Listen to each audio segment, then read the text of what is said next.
Arus lalu lintas di ruas tol Cipali terpantau mulai mengalami peningkatan signifikan jelang puncak arus mudik Lebaran. Sama pemirsa, arus lalu lintas di ruas tol Cipali mulai melonjak, di mana per hari ini tercatat 47.000 kendaraan melintasi tol Cipali, meningkat 97% dibandingkan hari sebelumnya. Kebijakan sistem satu arah pun diterapkan di tol Cipali guna mengurai kemacetan lalu lintas. Arus lalu lintas di ruas tol Cipali terpantau mulai mengalami peningkatan signifikan jelang puncak arus mudik Lebaran. Sejak pukul 00 hingga 09 pagi waktu Indonesia Barat tercatat 47.000 kendaraan telah melintasi tol Cipali, meningkat 97% dibandingkan volume pada jam yang sama di hari sebelumnya. Pengelola jalan tol dan petugas kepolisian pun menerapkan rekayasa lalu lintas satu arah atau one way, mulai kilometer 72 Cipali hingga kilometer 414 Kali Kangkung. Penerapan pola satu arah ini pun cukup berhasil dalam mengurangi kepadatan kendaraan yang melintas tol Cipali, di mana situasi lalu lintas yang mengarah ke timur pada hari ini terpantau ramai lancar dan tidak ada terjadi lalu lintas yang tersendat.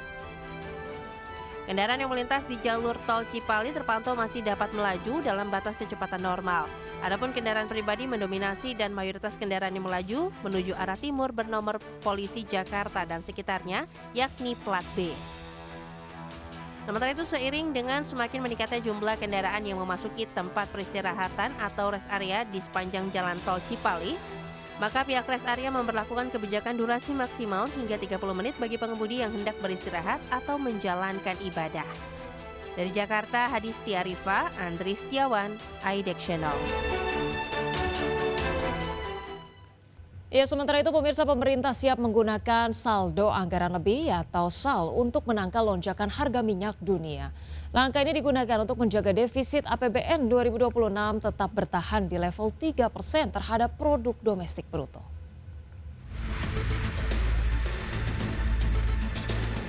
Pergerakan harga minyak mentah dunia terus berfluktuasi seiring dengan masih memanasnya perang di kawasan Timur Tengah dan pembatasan aktivitas pelayaran internasional di Selat Hormuz.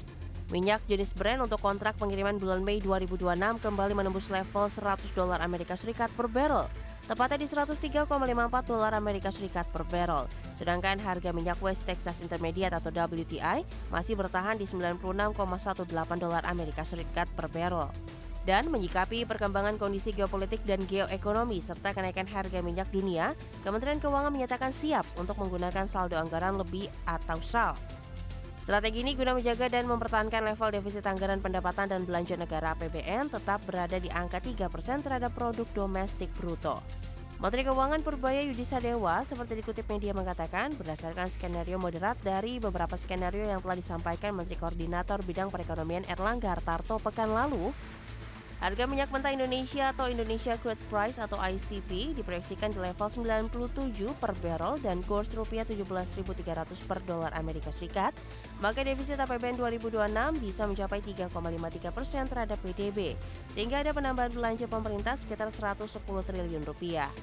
Purbaya optimistis jika kebutuhan tambahan dana dalam skenario moderat tersebut sebesar 110 triliun rupiah, maka pemerintah masih bisa menutup dari saldo anggaran lebih. Dari Jakarta, tim liputan IDEX Channel. Pemirsa, kalangan pengamat menilai keputusan Presiden Prabowo Subianto untuk menahan skenario pelebaran defisit anggaran pendapatan dan belanja negara di atas 3% merupakan keputusan yang tepat dan bisa menjadi momentum untuk melakukan efisiensi dan realokasi anggaran belanja negara. Direktur Ekonomi Digital Selios Nailul Huda mengatakan upaya menahan pelebaran defisit APBN di atas 3% PDB semestinya menjadi momen bagi pemerintah untuk menyusun ulang prioritas anggaran yang akan memberikan dorongan yang besar bagi perekonomian. Nailul mencontohkan salah satu pos dalam APBN yang perlu ditinjau ulang yakni anggaran program makan bergizi gratis yang hanya akan memberikan dampak positif ke PDB nasional sebesar 0,06% atau hanya sebesar 7,21 triliun rupiah. Menurut Nailul, realokasi anggaran belanja negara saat ini semestinya diarahkan untuk mampu mendorong daya beli masyarakat.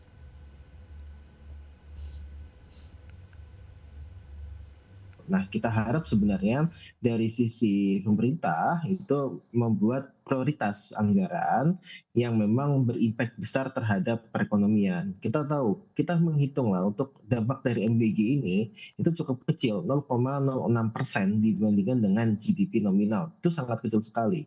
Kemarin untuk yang dari BRIN ya, dari BRIN itu juga menyebutkan hal yang serupa bahwa dari 335T anggaran yang digelontorkan tahun 2026 itu hanya bisa menimbulkan multiplier effect ke GDP itu sekitar 14 triliun. Itu sangat rendah sekali. Makanya inilah yang kita soroti bahwa harus ada prioritas anggaran yang memang mendongkrak daya. Pemirsa, terima kasih Anda masih di Prime Market Highlights dan kita ke informasi mancanegara. Pemirsa, Kepala Keamanan Iran Ali Larijani tewas dalam serangan Israel di tengah memanasnya perang Amerika Serikat Israel melawan Iran. Konflik yang terus meluas ini memicu ketegangan global termasuk lonjakan harga minyak dan ancaman krisis pangan.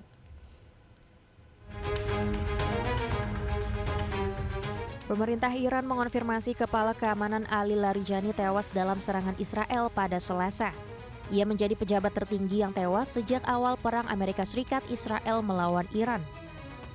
Dewan Keamanan Nasional tertinggi Iran menyebut putra Larijani dan wakilnya Ali Reza Bayat juga tewas dalam serangan pada Senin malam. Larijani dikenal sebagai tokoh berpengaruh dan dekat dengan Ayatollah Ali Khamenei serta putranya Mujtaba Khamenei. Ia memiliki reputasi menjaga hubungan pragmatis dengan berbagai pihak.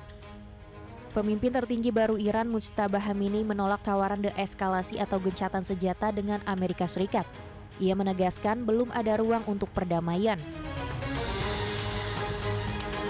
Selat Hormuz yang menjadi jalur 1/5 perdagangan minyak global masih tertutup sebagian. Iran mengancam menyerang kapal terkait Amerika Serikat dan Israel. Sebagian sekutu NATO menolak terlibat dalam konflik. Uni Eropa mendorong diplomasi untuk menjaga stabilitas pasokan energi dan pangan. Program Pangan Dunia memperingatkan puluhan juta orang berisiko menghadapi kelaparan akut jika perang berlanjut hingga Juni. Berbagai sumber IDX Channel. Pemirsa, Perdana Menteri Israel Benjamin Netanyahu merespon rumor kematian dirinya melalui unggahan video singkat di media sosial. Dalam video tersebut, Netanyahu menyajikan pesan sarkastis sekaligus menegaskan kekuatan militer Israel di tengah ancaman Garda Revolusi Iran. Perdana Menteri Benjamin Netanyahu menyindir spekulasi publik terkait kondisi kesehatannya saat menikmati kopi di sebuah kafe di luar Yerusalem.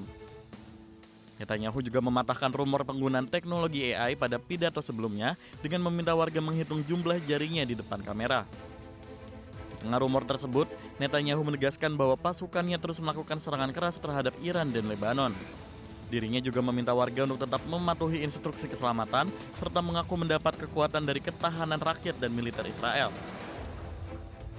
Sebelumnya, Korps Garda Revolusi Iran atau IRGC mengeluarkan ancaman untuk membunuh Netanyahu saat perang memasuki minggu ketiga. Ancaman tersebut disampaikan melalui media resmi IRNA yang menyebut akan terus mengejar pemimpin Israel tersebut selama konflik berlangsung.